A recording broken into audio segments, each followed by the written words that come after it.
powerful people. Welcome back to the Power at Work blog and this Power Hour blogcast. My name is Seth Harris, and I am a senior fellow at the Burns Center for Social Change at Northeastern University. As you know, the Power Hour brings you top labor experts and invites them to comment on the big labor issues of the day. Today, we're joined by Todd Vachon and Tia Koonse. Todd Vachon is a former union carpenter, and then he got tired of honest work and became an assistant professor in the Department of Labor Studies and Employment Relations at Rutgers University's terrific School of Management and Labor Relations. He's also the director of the Labor Education Action Research Network. Boy, that's a lot of words to get to the acronym LEARN. Todd is the director. That's also at Rutgers. As the director of LEARN, Todd oversees the university's labor education programs, which means he's actually training workers and union leaders and staff and other organizations, as well as the public, in the issues that affect workers and worker power, unions, and collective action. So Todd, fantastic to have you here. Thanks for joining us on the Power Hour. Thank you, Seth. Great to be here. And from the other coast, and let me just say, Tia Koonse has made a heroic effort to be here today. She's in Southern California, where nature's wrath has been visited on our fellow Americans. I mean, floods everywhere, and I don't want to make light of it. Tia has been displaced. She's virtually homeless, and she's still here on the Power Hour. Tia Koonse is the legal and policy research manager at the UCLA Labor Center, where she provides legal research on low-wage industries, and she provides program support for Rework, which is the Worker Justice Institute, and the Black Worker Center. Tia, thank you. Cannot thank you. There are not words enough to thank you for being on the Power Hour today. Thanks so much. I wouldn't call myself a hero, but you know. But others can. You're okay if others do. So before we begin our conversation, I want to remind our audience that the Power at Work blog is a proud member of the Labor Radio Podcast Network, which connects over 100 radio shows and podcasts. To learn more about the network or to find other labor radio shows and podcasts, visit www.laborradionetwork.org. And if you want to listen to or download any or all of the Power at Work blogcasts, they're available for streaming and download on Spotify, Apple Podcasts, Overcast, and all the commercial podcast providers. Just search Power at Work or on any commercial podcast platform and enjoy all our content. And while you're there, how about you give us a 5-star rating? That will help other people to find the content and maybe persuade your friends to listen to the same stuff you're listening to. Okay, so with that commercial out of the way, let's jump straight into our topics. As always, our topics are agreed to by all three panelists in advance, so we get diverse input. And also, we want to talk about the topics that our guests are working on right now. We've got a couple of great ones today. So let me start with this one. Topic number one is the 2023 BLS Union Members Survey results.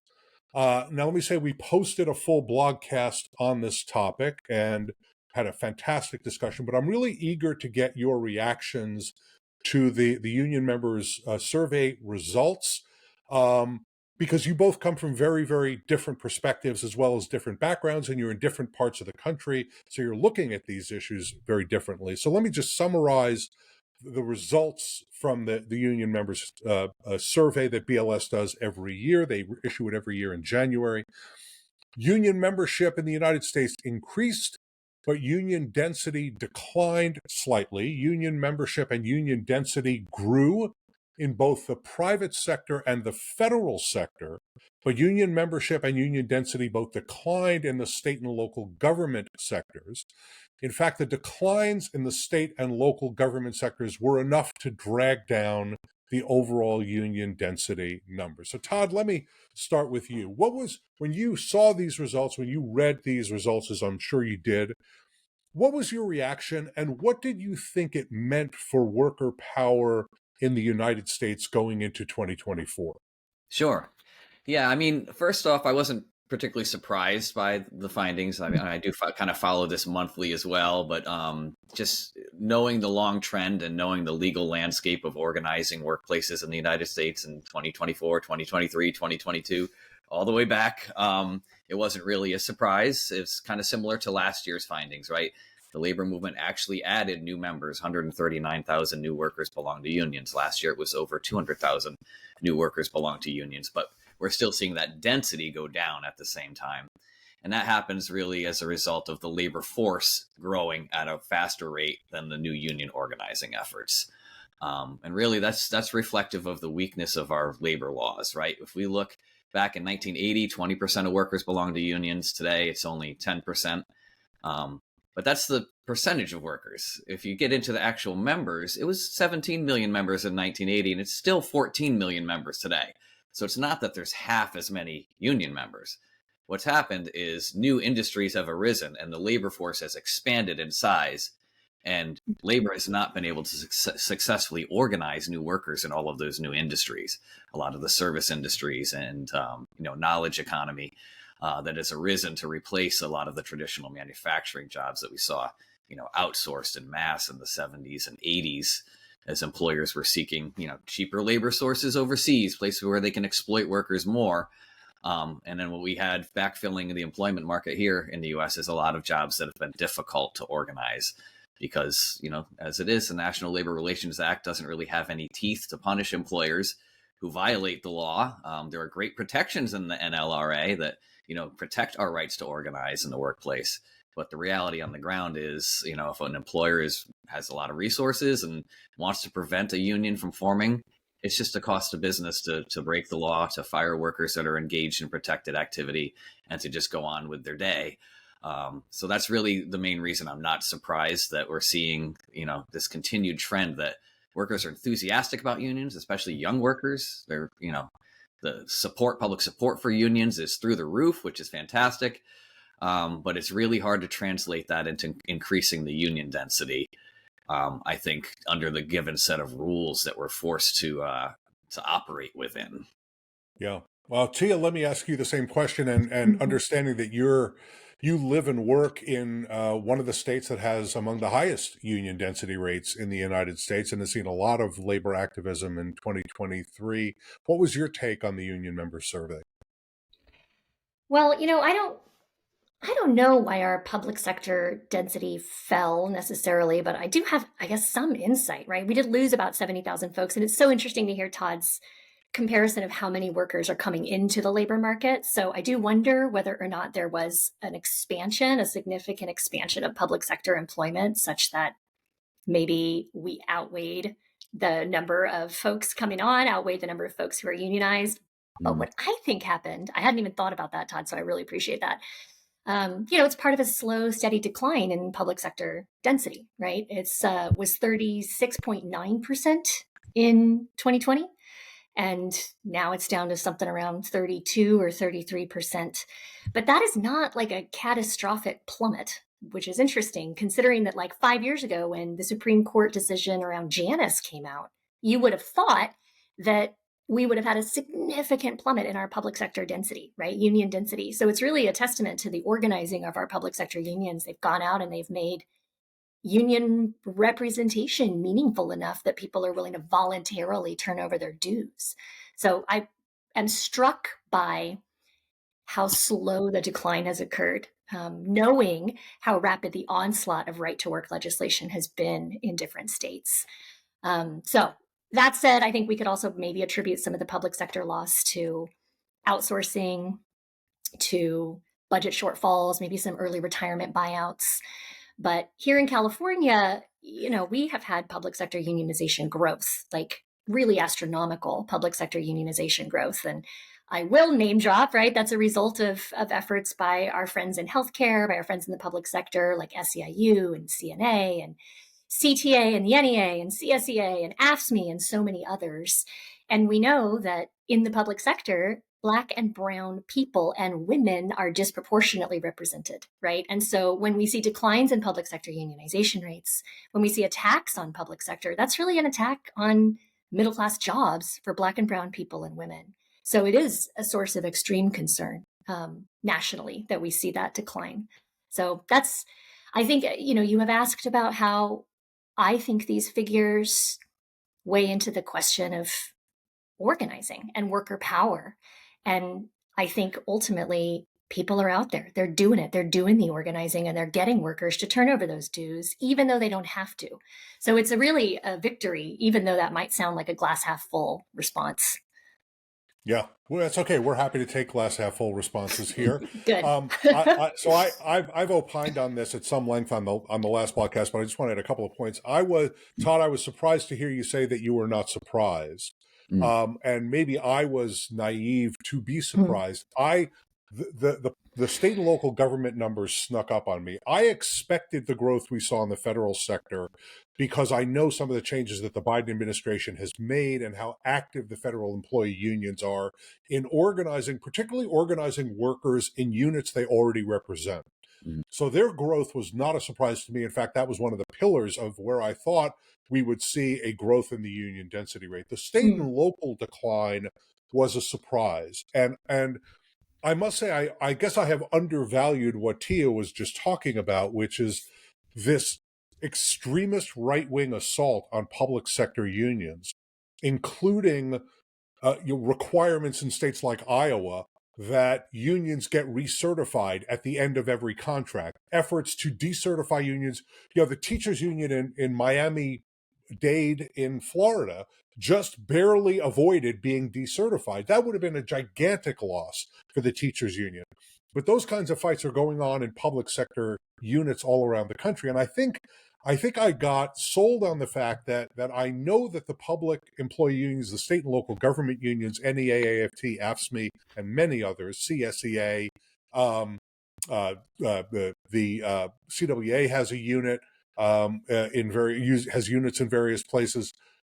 I got very caught up in the fact that they are very, very, very tightly focused on internal organizing and going out and getting non-members to become members and members to pay their dues voluntarily.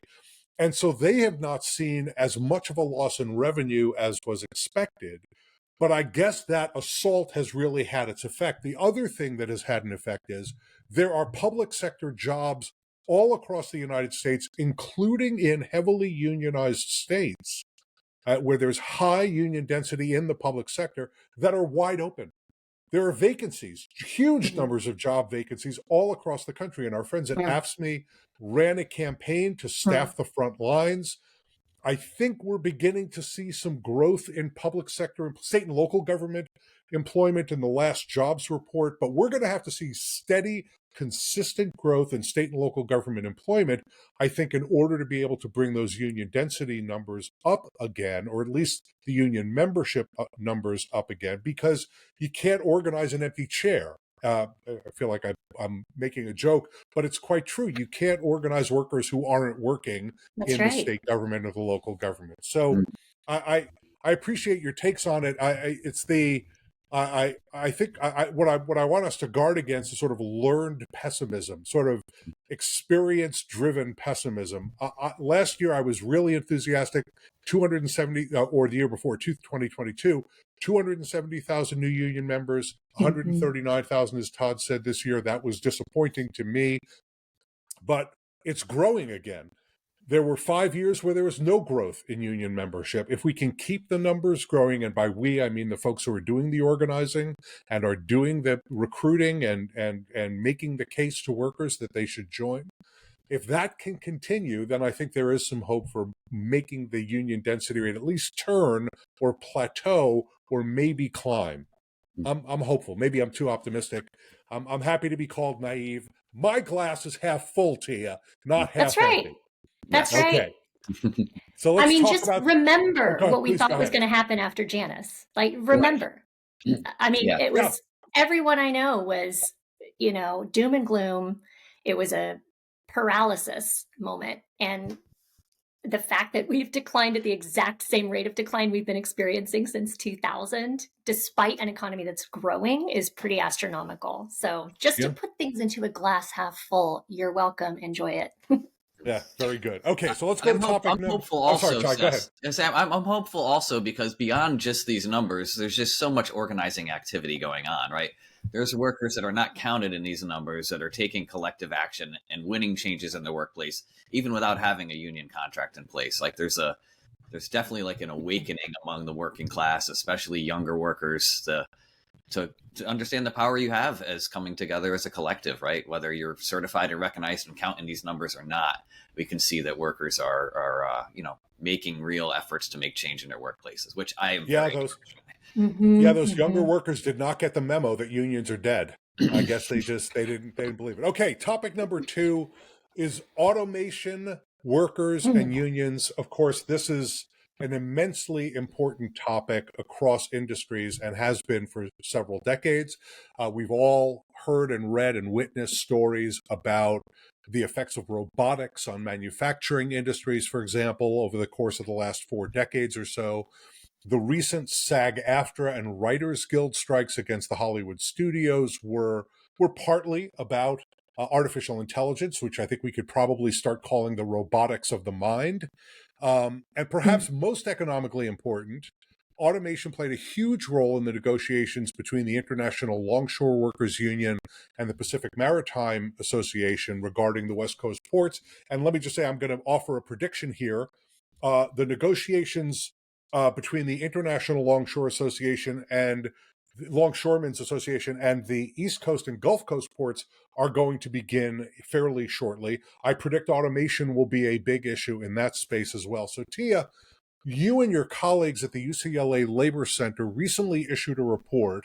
I want to get the title right. It's entitled Automation and the Future of Dock Work at the San Pedro Bay Port Complex. For the uninitiated, the San Pedro Bay Port Complex is the ports of Los Angeles and Long Beach. We are going to post a link to the report so everybody can read it, and I hope you do. But I want you to start out by telling us what questions you were seeking to answer and what you found. I love talking about automation. So I'm really, really glad that you picked up this particular report to talk about. We were looking to find out how automation has impacted the port so far, where it's going, and what the effects are. Are they quantifiable? And particularly on job loss. And we found mixed results, right? So I'll tell you a little bit of my findings here. If you want to read the report, please do. But hopefully in the next minute and a half, you'll get the download. Anybody who studies automation will tell you that it's really contextually specific on the industry. And so I'm going to talk about automation in shipping, right? Specifically in dock work. But there are some of the lessons that we learned that are applicable in other areas, in AI and SAG-AFTRA, for example, or in how we automate in grocery stores or in restaurants.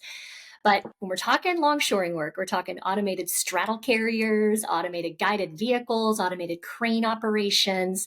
That's really, really specific. So the questions are, how many jobs get lost? How many jobs stand to be gained to make up for that loss? What's the loss to the economy? And what's the quality loss? What's the quality of the jobs that remain and the quality of jobs that are lost? And more broadly, really, what does a worker-centered automation agenda look like? Right? I don't want to live in a world where we're all terrified of the future, that the robots are going to be taking our jobs. There is a world in which automation can benefit job quality, right? There are a lot of jobs that are super repetitive, that have just a hallucinatory effect on workers, a stupefying effect on workers. It would be wonderful if robots could pick all of our strawberries and we could just drink margaritas, right? The questions arise around universal basic income and how we're going to make sure that we have a social safety net that supports people if we're losing actual real wages. So let's get into it. First, there's a lot of agreement about the problems in shipping. There's bottlenecks in shipping. Many of us have experienced delays if you've tried to buy something and the shipping has been delayed. If you've tried to do anything in construction or remodeling, the shipping's been delayed. And that's a logistics problem, right? That's bottlenecking at the port. There's also a bunch of increased competitions. There's a lot more ports and a lot more shipping companies than there have been.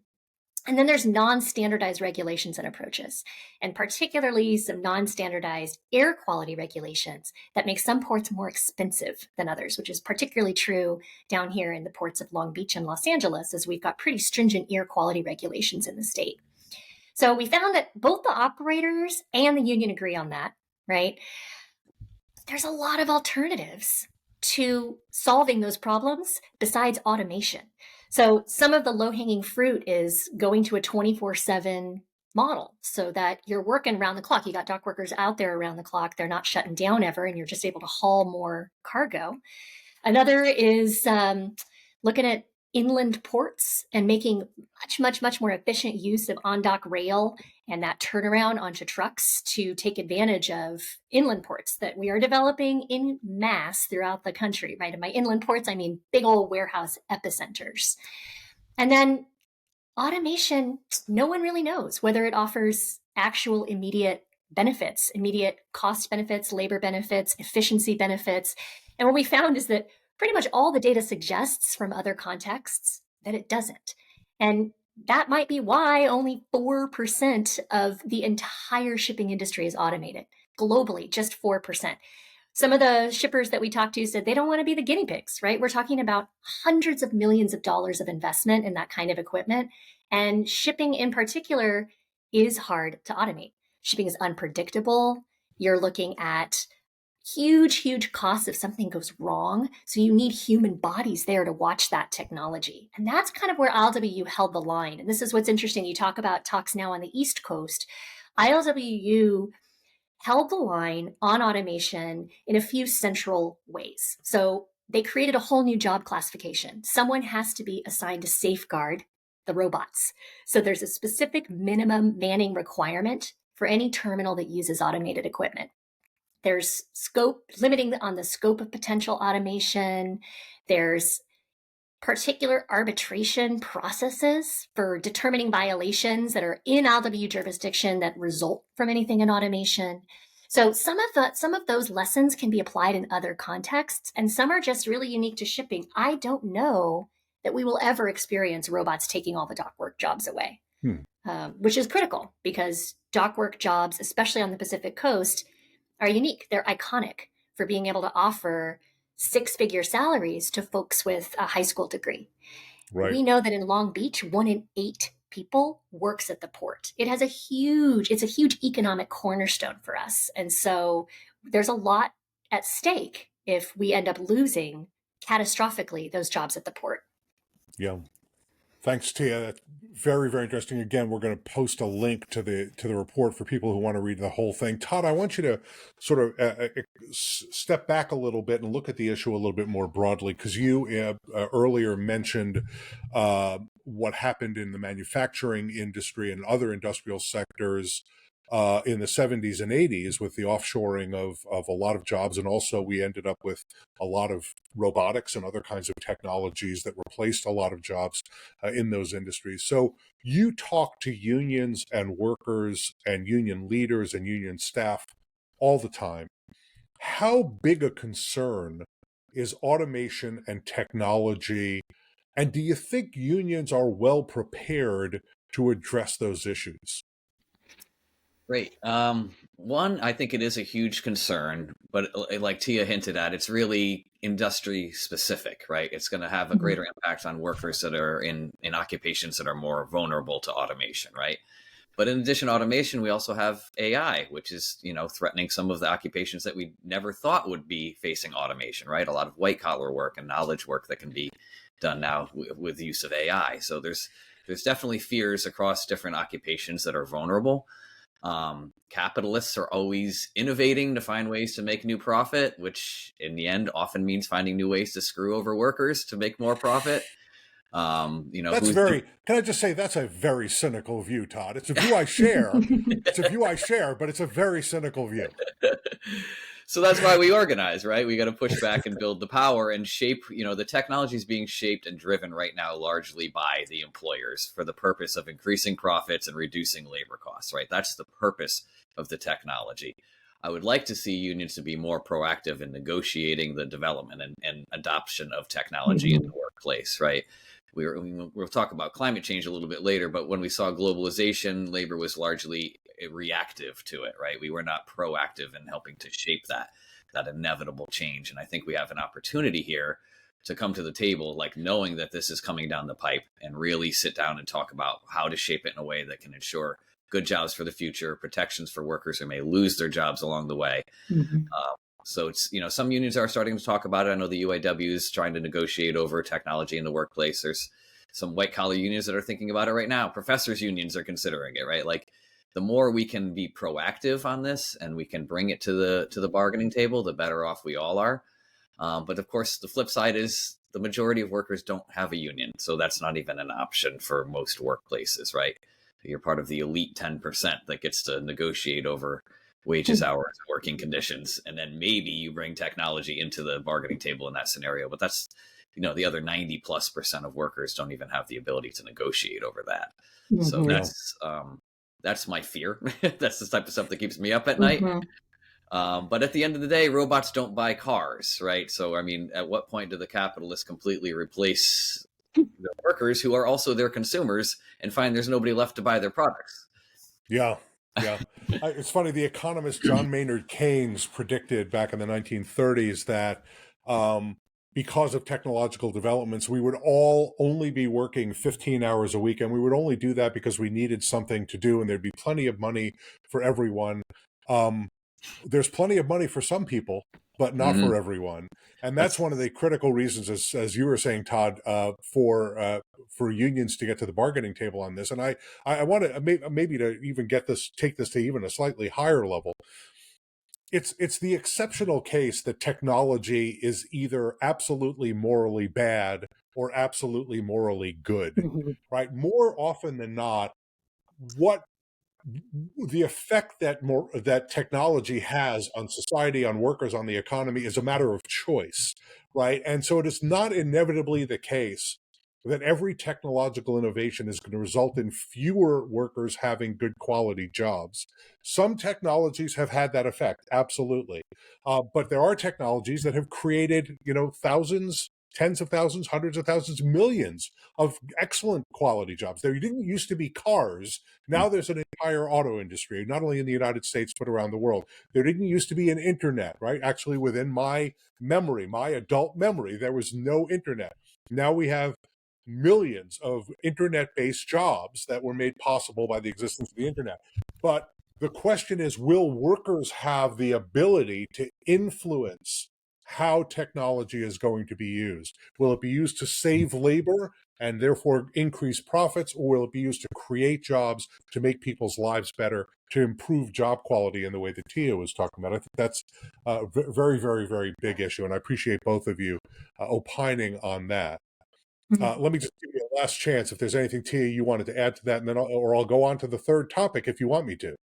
Well, I would say, you guys are right. Like, we need unions at the table, and we need that specificity. We need informed unions to get into the nitty-gritty about exactly what the occupations are, exactly what the training would be required in order to retrain or upskill, right? If we're looking at a quote unquote just transition. And I'll just say, our friends at the LSER, our brothers and sisters, really have a knee-jerk response to the concept of just transition. It's really, some would argue, unrealistic for folks who have high school degrees and are doing physical jobs to upskill to become a mechanic that involves complicated AI technology.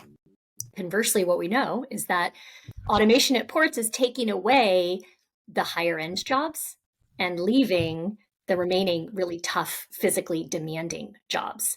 So I do think labor needs to be extremely well informed, and that results from data. You got to get transparent data, and you have to have government have some kind of normalization, standardization, regulation. And right now we're so behind the ball. I've been excited to see recent executive orders on AI, but so far our state and national government are really leaving unions out to figure out how to become experts suddenly in technology, become experts in predicting the future, become experts on how that might affect the economy and occupations that they represent, and bargain. And that's just a tall order. So really, there's a lot of work to be done at the state and federal level. And then, Todd and myself, people who are labor researchers, your local friendly labor center that can help to do some of that for you, right? So I can't imagine a world where we're not going to be getting more and more and more requests from additional unions to figure this out.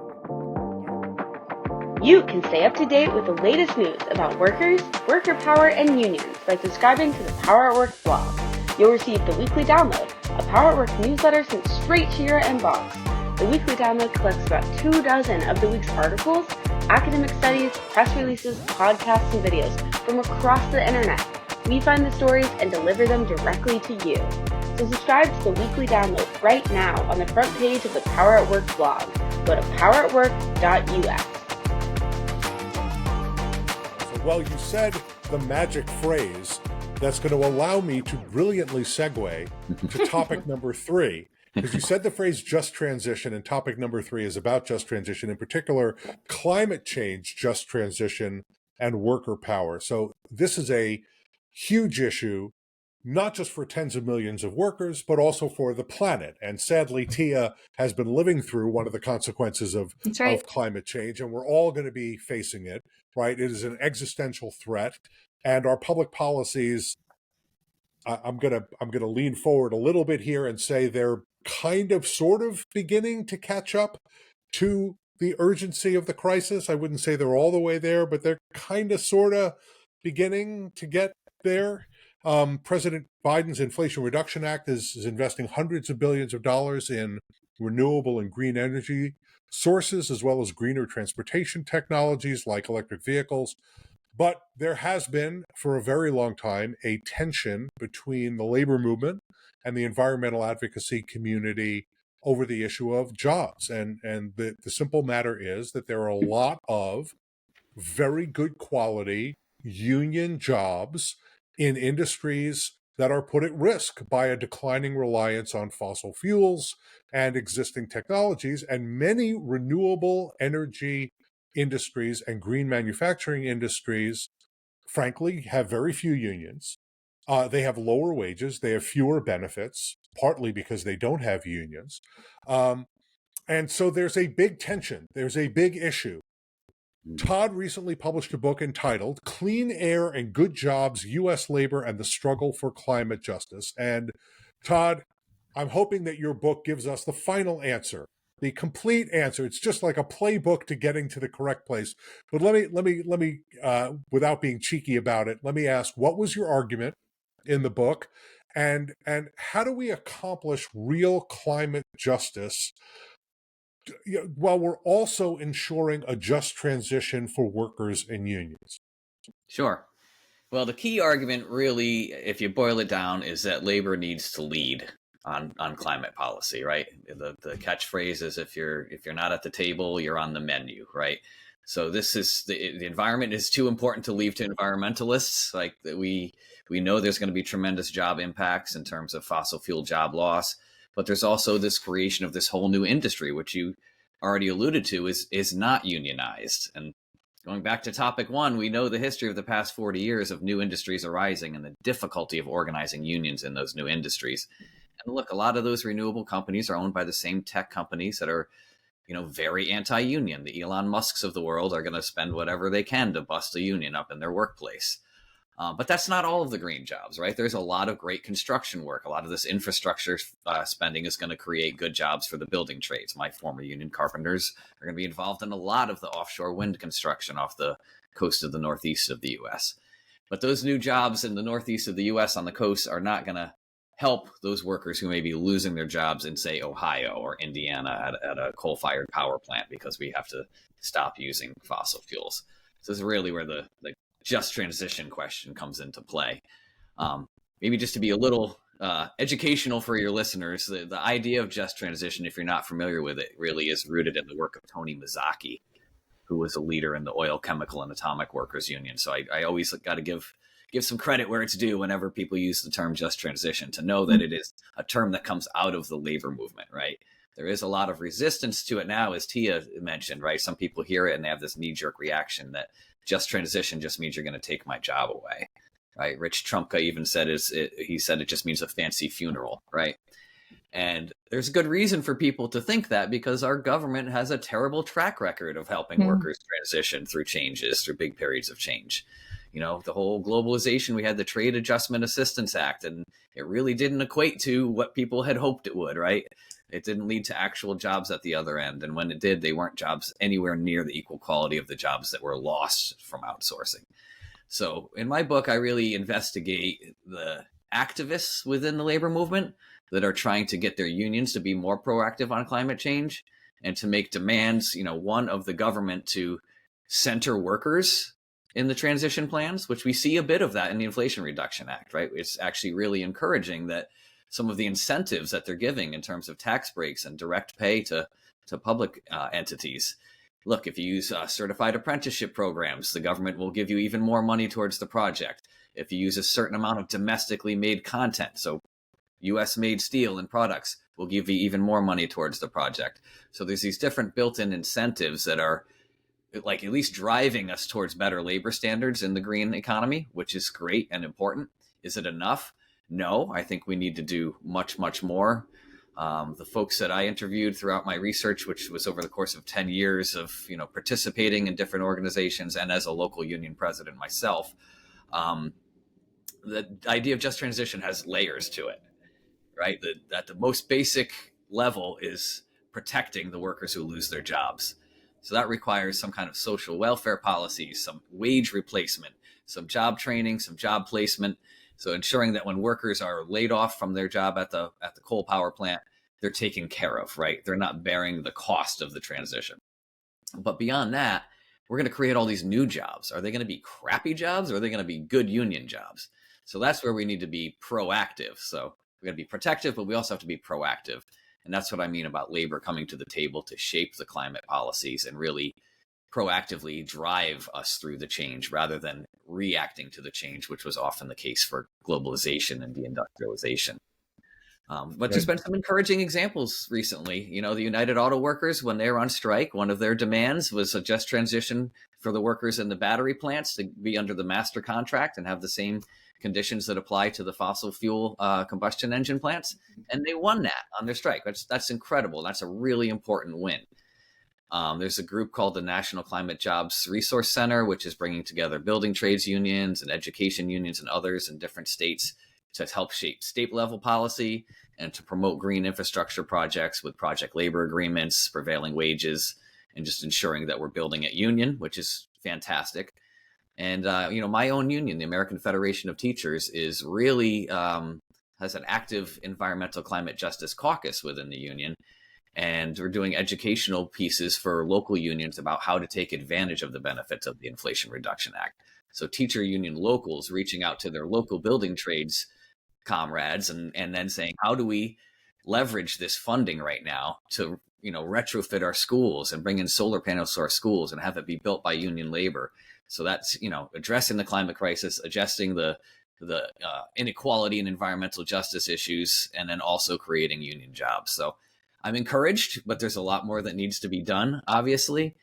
And just transition is such an inclusive, broad phrase. It applies to automation as much as it applies to AI, as much as it does to climate change. And I think it's just reflective of the nature of capitalism, right? There's always something coming down the pipe that's going to leave workers, putting their head out there. How can we ensure that we don't have to keep doing this over and over and over and over again? Yeah. So Tia, California not only is sort of becoming one of the epicenters of climate change and weather effects of climate change, but it has long been a leader in our country in environmental regulation, environmental legislation. And so these issues are not new in California. What's your sort of generalized approach, but also what has been your experience in watching what's happened in California around the issue of just transition? Well, that's a big question. And it's a real mixed experience, honestly. And there is more conversation about it than I have ever seen in my decade and a half in the labor movement. And it, that's really thrilling to see. So our Division of Industrial Relations has a brand new climate justice core or division within its Labor and Workforce Development Agency. We're seeing more and more state investment in high road training partnerships throughout the state, which are partnerships between unions and employers to identify necessary training, identify trends, and get workers into those trainings so they can get out into good union jobs. And more of those trainings feature environmental considerations. So I'll name drop one, which is the Net Zero Plus Electrical Training Institute right down here, run by IBEW Local 11, that specializes in getting folks career ready for jobs in our new zero emission world. And so I think that we will end up having a little bit of a bifurcation, like those industries that are already well represented and have unions that are being proactive about having a climate strategy to get their workers into those jobs will have better outcomes than those industries that don't. And in California, it is a big conversation right now. We're looking at Lithium Valley. Everybody's looking at Lithium Valley, which is a big chunk of land that's in southern and central California, where there's a lot of lithium. And we know that there's going to be a lot of mining there. California doesn't really have a big mining. Let me just have you explain. Yeah. Let me just have you explain to folks the reason that lithium is so important is it is the critical element in electric vehicle batteries. And so we all are familiar with the lithium iode battery. That is the lithium that is underneath the surface in California that needs to be mined. Sorry, I just wanted people to understand. No, I appreciate it. As we transition away from fossil fuel-based energy into renewable energy, you have to store that energy somewhere, and it's lithium that stores it in your battery. So any of us who has earbuds, anybody who uses a laptop, anybody who's got an electric car, anything that is rechargeable whatsoever has lithium in it. And so we need more lithium. We have a rapacious appetite for lithium now, an appetite that doesn't yet match the one we have for fossil fuels, but that will eventually, right? And so California, I worry because we don't have a strong mining union. We don't have a lot of those relationships. We don't have a lot of those connections. And so what are the unions that are going to get the political education and step up and represent those workers? And I think political education is a really important part of any kind of just transition. And in California, those unions that have gotten on the train early and often and educated their membership and been at the table in an effort to talk about how to place their workers in jobs that are in zero emission technologies, et cetera, those are the unions that have better outcomes. And the reason that I talked about just transition when I spoke about the port is that one of the things that we see is that our evil capitalist overlords have used electrification as an excuse to automate. And electrification is not automation. And so I think it's important for unions to know and hold the line that when we look towards employers or industries that are making quote unquote green transitions, those don't have to mean displacing workers.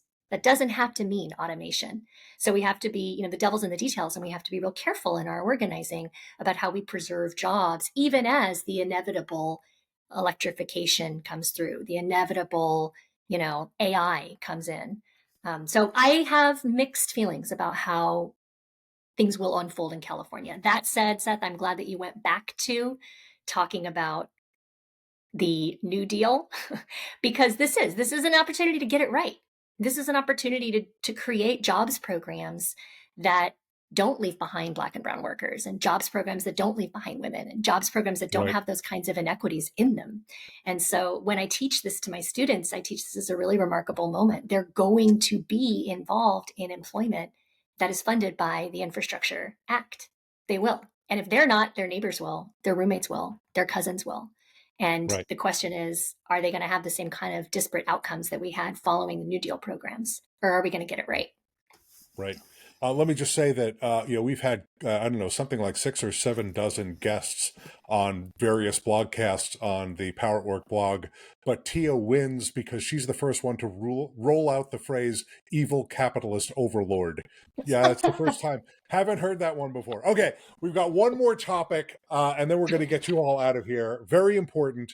Our final topic for today, and that is the business community's goes to war against labor law in the courts. So 3 companies have raised legal attacks on the NLRB in recent days. SpaceX, which is one of Elon Musk's companies.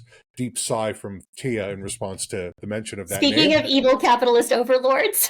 Right. Space.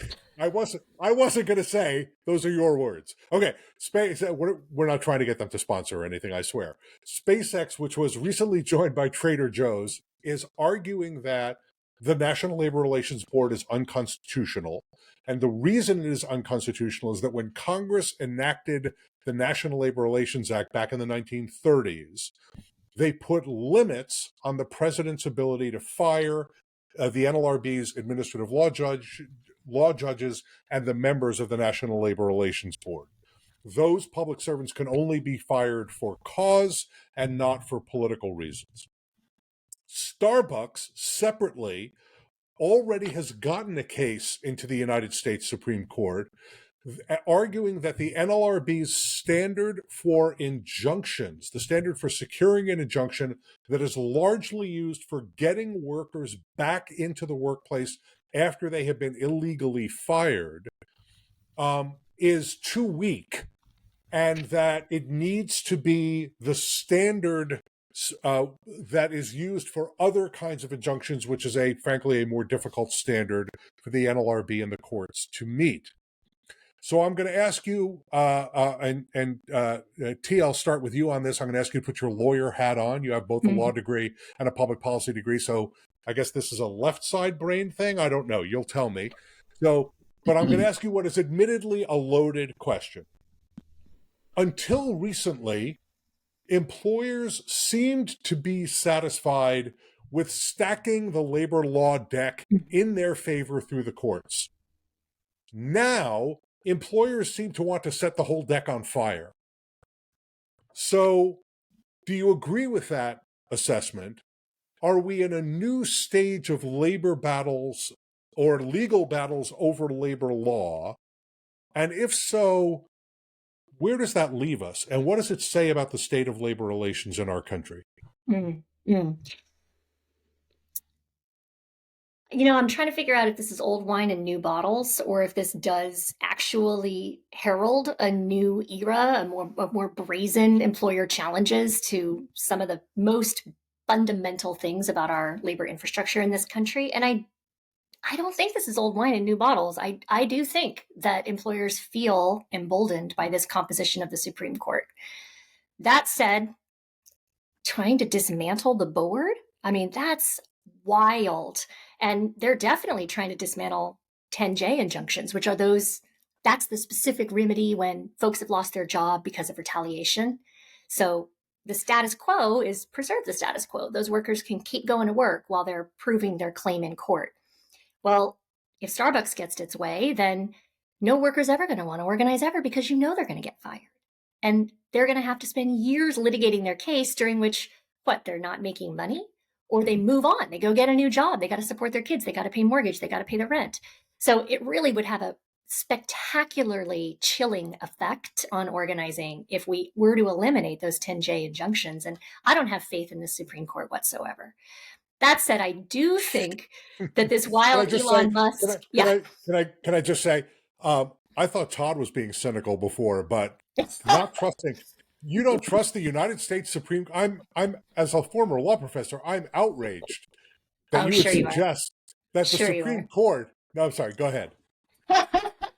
But it is, right? It's a wild moment for so many of our basic rights. I mean, we've already seen what's happened in the world of reproductive rights. We're seeing what's happened right now in environmental regulatory rights. Like, of course, they're going to make a bid for striking down our most basic protections in the Act if they don't strike down the board altogether. Now, the second set of suits, right, by Trader Joe's and Elon Musk, those seem to me pretty tenuous. I mean, the wild, almost sophomoric language in the suits themselves that call the NLRB, what is it? The very definition of tyranny. I mean, It's pretty hilarious. So that to me feels like overreach, but that Trader Joe's also is appealing to the Supreme Court on the basis of the fundamental unconstitutionality of the board suggests that employer groups are now trying to actually dismantle it, which is wild. And that's new. And so its effect on worker organizing, like I said, I have no faith that the court's going to come out in our favor. And that's, to me, says three things, right? Like, number one, Congress has to do something, pass the PRO Act, do something, but they're not going to. So we are going to enter a new era of pitched battles. And the third is, God, we need labor education. We need it desperately. People do not know about these cases. They do not know that the labor board is under threat right now. And as the Trader Joe's union says, the very customers of Trader Joe's are the ones who would be horrified to learn that where they're putting their dollars is going towards eroding worker rights and the institutions that protect them. So I have taught labor studies for over a decade, and I'm time and again having to introduce my students to the very most basic concepts because they don't learn it in high school, and they haven't learned it elsewhere, even at the world's leading public institution, right? UCLA. So I feel like labor education and organizing are going to get us out of this, not the courts. So let me just say, my view is, I'm going to come to you in just a second, Todd. I'm not sure that these lawsuits are going to dismantle the NLRB. They will politicize the NLRB because basically the board will still exist, the ALJs will still exist, but the president will have complete power to appoint them or to fire them if he disagrees with them. So they'll be hyper politicized. So the board will continue. It'll just be a very different board, and when you have and an volatile. anti-union, right, and volatile, absolutely. and undo the work of the previous administration's board. I think that's exactly right. All right, Todd. So I want you to take this on, not from a legal perspective or even from an academic perspective, but from the perspective of former union president, former union carpenter, somebody who works with unions every day. Does this matter?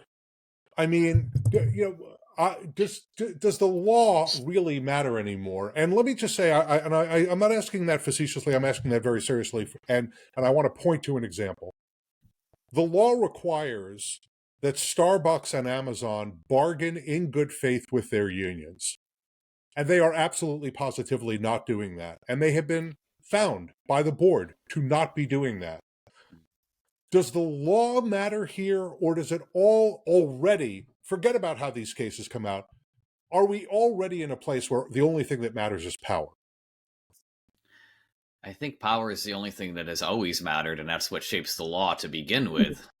And we have laws, but there's no punitive power, right? The NLRB is not like OSHA. They can't levy fines. They can have remunerative pieces, like, reinstate somebody who was wrongfully terminated. And like Tia said, it could take forever, and it costs the employer practically nothing. So it's no punishment at all. As a student of sociology, I say a rule that isn't enforced is not actually a rule.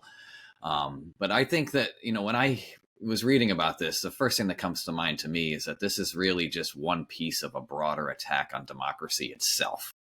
I mean, what do unions do? In their essence, they bring democracy into this authoritarian sphere of our daily lives called the workplace, right? We presumptively live in a democratic society with rights and freedoms, but the minute we step into our workplace, you check all those rights at the door because it's at-will employment, and the boss can fire you for whatever reason they want. There is no such thing as wrongful termination, except for those protected classes in the discrimination, anti-discrimination law. But there's always a way for the employer to frame why they fired you, and they can fire you for whatever reason they want at any time they want. I don't like that blue shirt. I don't like blue shirts. You're fired. There's nothing you can do about that. What a union does, it is blue, right? Union brings that power. I was trying to figure out who you were firing, and apparently it's. Got to turn my camera off now, I guess. I'm sorry. Go ahead, Todd. But so what a union does is it brings voice into the workplace, right? Now the employees have some say over their wages, their hours, their working conditions. The employer is required to bargain with the union over those issues. So unions are an expansion of democracy. Unions are an education ground for working people to understand how the economy works so that they can use their political voice to better the cause of working people. So of course, the right-wing evil capitalist overlords are attacking every element of our democratic institutions to undermine anything that challenges their ultimate power and ultimate vacuuming of all wealth and money into the hands of fewer and fewer and fewer people, as we've been seeing for decades. Wow, I thought you were being cynical before, but again, I'm not saying you're wrong, but that's a sort of a dark view, and again, I don't want to disagree because the entire enterprise of this assault on the administrative state, of which this effort to undermine the NLRB is one piece. It's not the entire piece. The leading case that's currently before the Supreme Court involves the Securities and Exchange Commission, and it's about whether their administrative law judges can have just cause protections, among other things. There are other issues in that case as well. So the NLRB case may never get to the court because that issue may be addressed in this SEC versus Jarkissi case. But that the entire enterprise of the assault on the administrative state is to make politics a bigger part of government decision-making and for expertise and science and data-driven decision-making and evidence-based decision-making much, much less important.